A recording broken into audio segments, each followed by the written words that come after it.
सभी साथियों को नमस्कार। मैं राहुल आपका HSSC CET updates YouTube channel पर स्वागत करता हूं।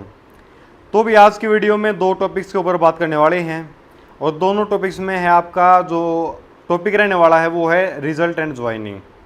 क्योंकि इस टाइम सभी कैंडिडेट को यही वेट है कि हमारा रिजल्ट ज्वाइनिंग कब होगी।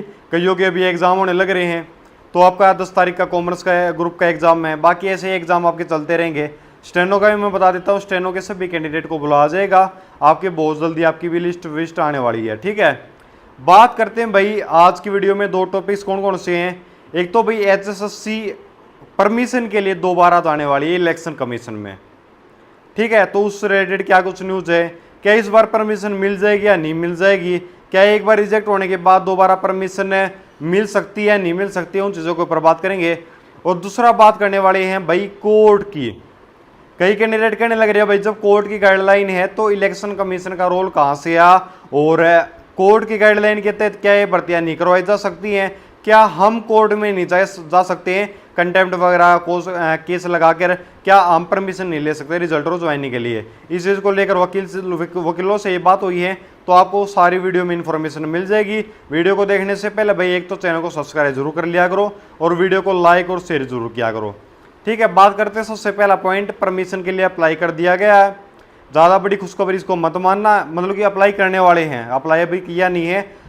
न्यूज़ ये है कि 2 दिन के अंदर अंदर में अप्लाई कर देंगे, ठीक है। इस चीज़ के लिए HSSC इस बार HPSC से भी कुछ पॉइंट्स लेने वाली है कि HPSC परमिशन लेते वक्त क्या कुछ चीज़ें भेजते हैं, मतलब कि परमिशन के लिए इलेक्शन कमीशन में, तो उनसे भी इस बार सलाह मशवरा किया जाएगा, पहली बात। तो दूसरी बात, कई चीज़ें इस बार ऐड की जाएंगी, जैसे कि हमने पिछली बार वीडियो में बताया था कि एक रिजल्ट 5 ग्रुप को क्यों दिखाया जाने लग रहा है, 63 ग्रुप को साथ में दिखाया जाए कि इतने सारे ग्रुप अभी लेने बचे हुए हैं और 3-4 ग्रुप अभी री एडवर्टाइज करने बाकी हैं। तो सारी चीज़ें वो दिखाकर कहीं ना कहीं एक कॉम्प्लिकेटेड सिचुएशन दिखाए कि 3 महीने बचे हुए हैं और 3 महीने में इतना सारा काम है, ठीक है। अगर हम 3 महीने में सिर्फ 5 ग्रुप को दिखाएंगे तो उस बेस पे तो कुछ भी नहीं हो पाएगा।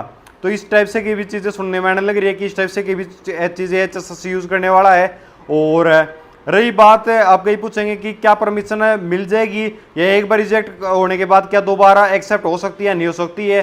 देखो भाई, एक आपके लिए पॉजिटिव होप है, जब डेट के लिए इन्होंने अप्लाई किया था BJP सरकार ने और INLD सरकार ने, इन्होंने डेट बढ़ाने के लिए अप्लाई किया था परमिशन के लिए। उस टाइम क्या हुआ था, पहली बार रिजेक्ट कर दी गई थी इनकी, रिजेक्ट होने के बाद दोबारा से परमिशन अप्लाई की गई। दोबारा से जब परमिशन अप्लाई की गई तो उस टाइम एक्सेप्ट होगी, ठीक है। क्यों? क्योंकि उसमें कुछ पॉइंट्स चेंज किए गए या सरकार ने कुछ भी जो भी यूज किया होगा वो तो अब सरकार ही जाने देगी उन्होंने क्या पॉइंट ऐड किए या क्या कुछ उसमें ऐसा डाला जिसकी वजह से उनको परमिशन मिल गई। तो HSSC भाई श्योर परमिशन ले सकता है, ठीक है, और परमिशन मिल भी सकती है, लेकिन डिपेंड करता है सरकार की मंशा के ऊपर। अगर सरकार की मंशा होगी तो 100% परमिशन मिल जाएगी। रही बात रिजल्ट की, तो भाई देखो ज्वाइनिंग तो फिर भी थोड़ा मुश्किल है, लेकिन रिजल्ट के लिए तो बहुत ज़्यादा हाई चांसेस है। जब जींद का उपचुनाव हुआ था उस टाइम भी आचार संहिता लगी हुई थी, तो जींद वाले कैंडिडेट्स की ज्वाइनिंग रोकी गई थी। रिजल्ट उस टाइम जींद वाले कैंडिडेट का भी दिया गया था, ठीक है। तो ऐसा ही सेम है इस बार भी हो सकता है। रिजल्ट की परमिशन बहुत आसानी से मिल सकती है अगर सरकार थोड़ा भी एफर्ट लगाए, और रिजल्ट के लिए तो भाई परमिशन इनको मिलनी चाहिए और इनको लेनी चाहिए कुछ ना कुछ अपने पॉइंट्स वगैरह ऐड करके। तो देखते हैं भाई कब तक ये परमिशन के लिए अप्लाई करते हैं और कब तक इनको परमिशन मिलती है या नहीं मिलती है, वो इलेक्शन कमीशन के ऊपर डिपेंड करता है। रही बात अब दूसरी कोर्ट की, कई कैंडिडेट पूछने लग रहे, लगातार मैसेज आते रहते हैं कि भाई क्या कोर्ट से भी कुछ हो सकता है या नहीं हो सकता है, ठीक है। कोर्ट का भाई सबसे पहले तो ऑर्डर आ रखा है कि 6 महीने के अंदर अंदर में भर्ती होनी चाहिए, ठीक है। तो 6 महीने के अंदर अंदर में आपकी भर्ती होगी, वो कन्फर्म होगी। वो अगर HSSC 6 महीने का ऑर्डर नहीं मानती है, जैसे कि अब आपके लगभग 3 महीने होने को हैं, 3 महीने हो गए, 3 महीने से थोड़ा ऊपर ही हो गया, 6-7 दिन, ठीक है। तो अब HSSC के पास जो समय है वो लगभग 3 महीने से थोड़ा कम का समय बचा हुआ है। तो जब तक ये 3 महीने कंप्लीट नहीं हो जाते हैं तब तक भाई हम कुछ नहीं कर सकते हैं, हमारे भी हाथ बंधे हुए हैं। क्योंकि कंटेम्प्ट तो तभी कोर्ट की अवेलना तो तभी होगी जब वो कोर्ट का ऑर्डर कंप्लीट नहीं करेंगे या कोर्ट का ऑर्डर नहीं मानेंगे। अभी उनके पास अभी टाइम बाकी है, तो वो कोर्ट में ये कह सकते हैं कि भाई हमारे पास टाइम बाकी है और अभी हम करने लग रहे, लगातार प्रोसीजर भी चलने लग रहा, आपके एग्जाम होने लग रहे, पीएमटी पीएसटी चलने लग रहे हैं, स्किल टेस्ट चलने लग रहे हैं, तो प्रोसीजर के ऊपर कोई रोक नहीं है, तो इसलिए वहाँ से भी कुछ ज़्यादा उम्मीद है नहीं। और वकीलों से ये बात की थी तो उन्होंने ये राय दी है एक बार 6 महीने कंप्लीट होने दीजिए, उसके बाद ही कुछ करना, उससे पहले कुछ करने का फायदा है नहीं।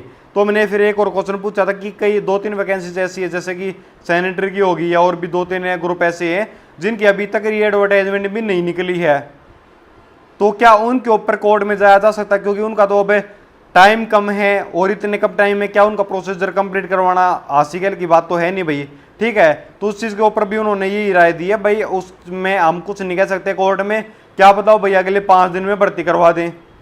अब इस चीज़ की कोई श्योरिटी थोड़ा कि भाई वो 5 दिन में नहीं करवा पाएंगे, ठीक है। हालांकि हमें तो नामुमकिन लगता है, लेकिन HSSC 5 दिन में भी करवा दे, 10 दिन में करवा दे, तो वही है भाई 6 महीने जब तक नहीं होते हैं तो कोई भी कंटेम्प्ट किसी भी टाइप का लगाने का कोई फायदा नहीं है और ना कुछ उससे कुछ रिलीफ मिलने वाला है, ठीक है।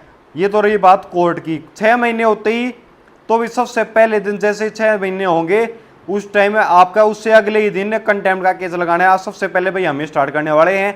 और जब तक सरकार रिजल्ट और ज्वाइनिंग नहीं निकालेगी तब तक भाई वो कंटेम्प्ट के केस ऐसे चलते रहेंगे, ठीक है। उसके बाद ना आपको रुकने की जरूरत है और ना हम रुकने वाले हैं, ठीक है, क्योंकि उसमें आपको कुछ ना कुछ बेनिफिट मिलने वाला है। कोर्ट क्या करेगा, ज़्यादा ज़्यादा कह देगा भाई 1 महीना और है, 1 महीने के अंदर अंदर में इनका रिजल्ट और ज्वाइनिंग देने का काम कीजिए, ठीक है।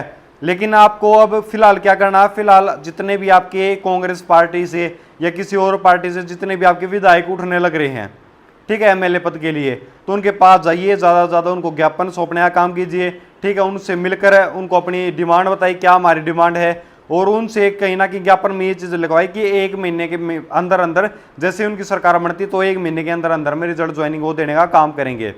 ये चीज़ बहुत ज़्यादा ज़रूरी है, ठीक है। लगातार कांटेक्ट करते रहो। और अभी रैलियाँ भी स्टार्ट हो जाएंगी, जैसे ही ये टिकटों का वितरण हो जाएगा उसके बाद आपकी रैलियाँ स्टार्ट हो जाएंगी।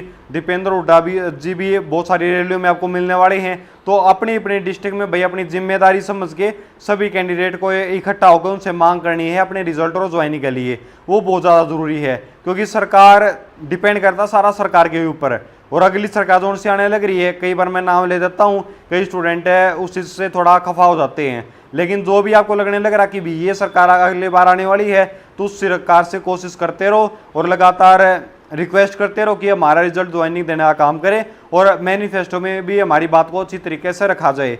ये बात मैंने कल भी बताई थी, मैनिफेस्टो में आपकी बात 100% आ गई है, इस चीज़ के ऊपर कोई डाउट नहीं है, ठीक है। कांग्रेस के कुछ नेताओं से बात हुई थी तो उन्होंने ये बिल्कुल कन्फर्म कर दिया है कि मैनिफेस्टो में ये पॉइंट डलने वाले हैं। लेकिन मैनिफेस्टो में बहुत अच्छी तरीके से, एक तो भाई हो गया नॉर्मल कि भाई पेंडिंग पड़ी हुई भर्तियों को कंप्लीट करवा जाएगा, एक हो जाए भाई पेंडिंग पड़ी हुई भर्तियों को 1 महीने के अंदर कंप्लीट करवा जाएगा, और एक जो मुख्यमंत्री कहते हैं पेंडिंग पड़ी हुई भर्तियों को अब भाई शपथ लेने से पहले करवा जाएगा। तो वो चीज़ें जितना बेहतर हो पाएंगी वो तभी बेहतर हो पाएंगी जब आप कोशिश करते रहोगे, ठीक है। तो आज की वीडियो में इतना ही, जो जो आपके डाउट थे वो आपके दूर हो गए होंगे, और वीडियो को देखने से पहले वीडियो देख ली होगी आपने, तो चैनल को सब्सक्राइब करना मत भूला करो, ठीक है। वीडियो आप देख के चले जाते हो लेकिन चैनल सब्सक्राइब नहीं करते हो, तो इस चीज़ का जरूर ध्यान रखो। सभी साथियों का बहुत बहुत धन्यवाद।